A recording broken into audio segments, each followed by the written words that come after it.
Yes, sir. I got greatness. This is your boy Young Hump, and I'm on this upcoming episode of our Only Touch Greatness. So being on a project with a man that's moving like that right now is important. It's an honor, and it's important that niggas like that get bigged up for that. Because here's the thing: let's just keep it funky, right? There's a lot of people that still do what they did 30 years ago, but there's only so many people that are doing it better or at the same level than they was doing it then. And Chill's really one of those people. And I don't say that shit on some like, I'm saying that for real. Like, there's a lot of people that really, they still doing their thing. We listen to their projects, we love them, but we like, yeah, you heard it? Yeah, no. Chill shit is crazy right now. Crazy, yeah. Like Money B. Money B is snapping on that mic. I tell motherfuckers, man, there's a song we got coming called She Said. When you hear Money B on that shit, it's top 5 Money B verses you've ever heard. I be wanting to spit his verse when I talk about it, but I don't want to quote the rap before the song come out. But he goes, oh man. Anyways, how hard was it to build chemistry with Money B? Not at all. That shit was. When we first met, the infamous story when we met, because Shaka had jokes, so he's looking at me like, who's this guy? Like, because Shaka told him about me, but he thought that maybe Shock was like playing like a joke, like Shock was a practical joker. But once he saw that it wasn't that, we had instant chemistry. Like the second time we were together, it was immediate. It's my big brother. And I learned just as much from him, if not more, than I learned from Shock. You know what I mean? Straight up. Hey, tell us about the fabulous imagination of Young Hump.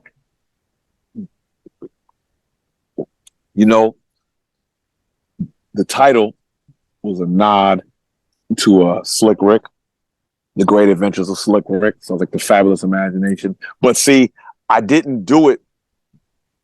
I titled it from one of the lines in the song. I didn't say I'm going to do a title based on that.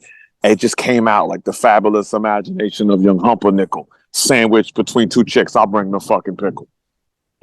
Sandwich, because I be boring out. Niggas look at me and be like, he's funny, but I got balls. I said the fabulous imagination of Young Humpernickel, sandwiched between two chicks. I'll bring the fucking pickle.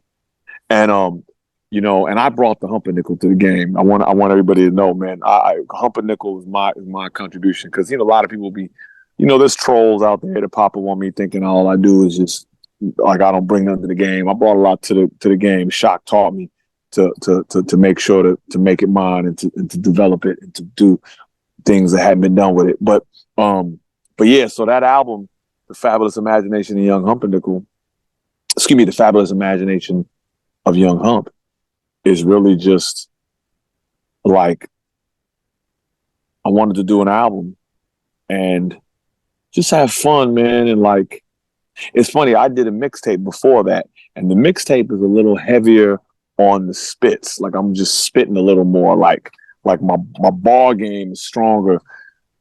There's a certain energy when you just rapping over pre-existing beats that you already know, and you just like picking them and you just going in on some straight MC shit, versus I produced a little bit of my solo album, but I'm arranging it. I'm like, it's like a different, it's like I'm wearing multiple hats. So but so for some people, they like the mixtape better than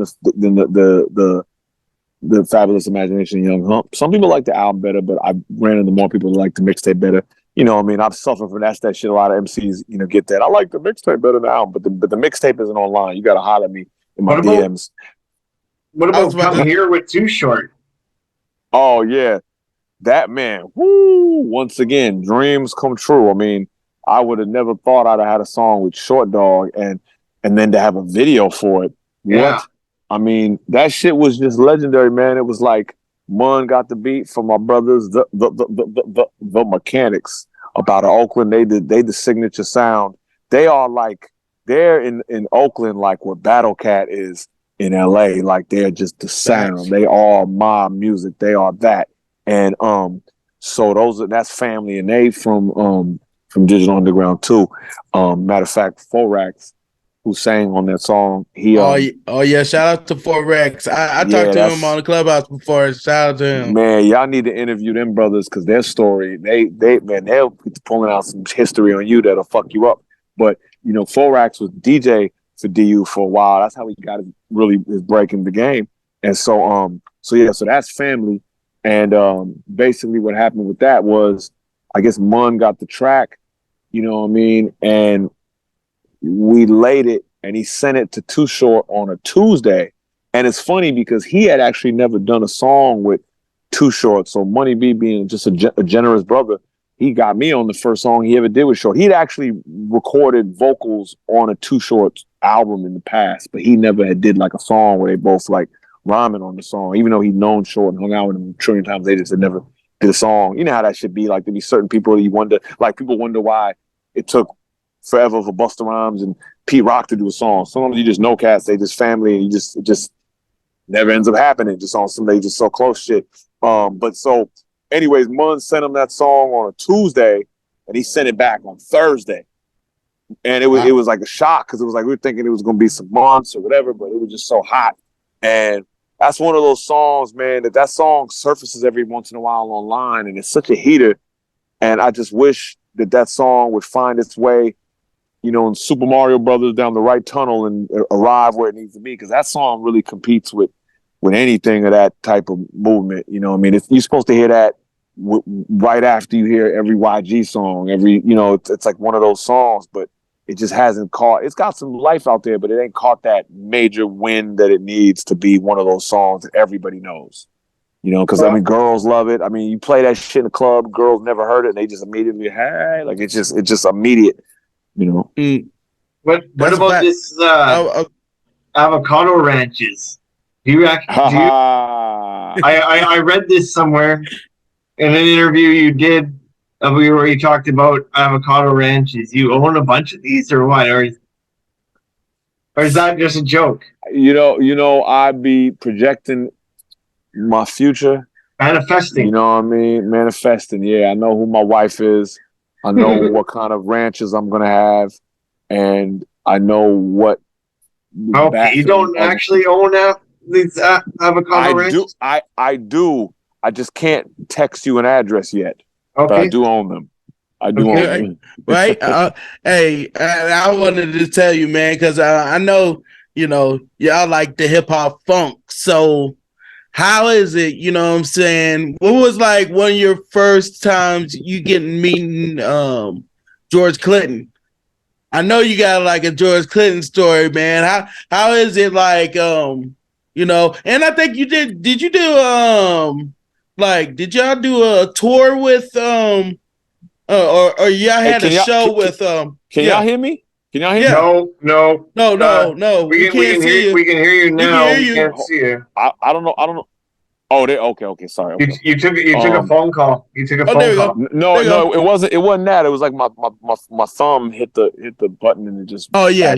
You good? I have that same. You good? I was about to say. I'll tell you this with George Clinton. Yeah. I actually don't really have a George Clinton story. Like, I mean, I was around. I observed him as a kid, but I never really, as a grown man, got to chop it up with him. Yeah, really. You know, I'm looking forward to that. I mean, Bootsie, that's another Bootsie, I know, but George, I just would not be around George like that. But Bootsie, I spent some time with. You know, but I ain't really been around George like that.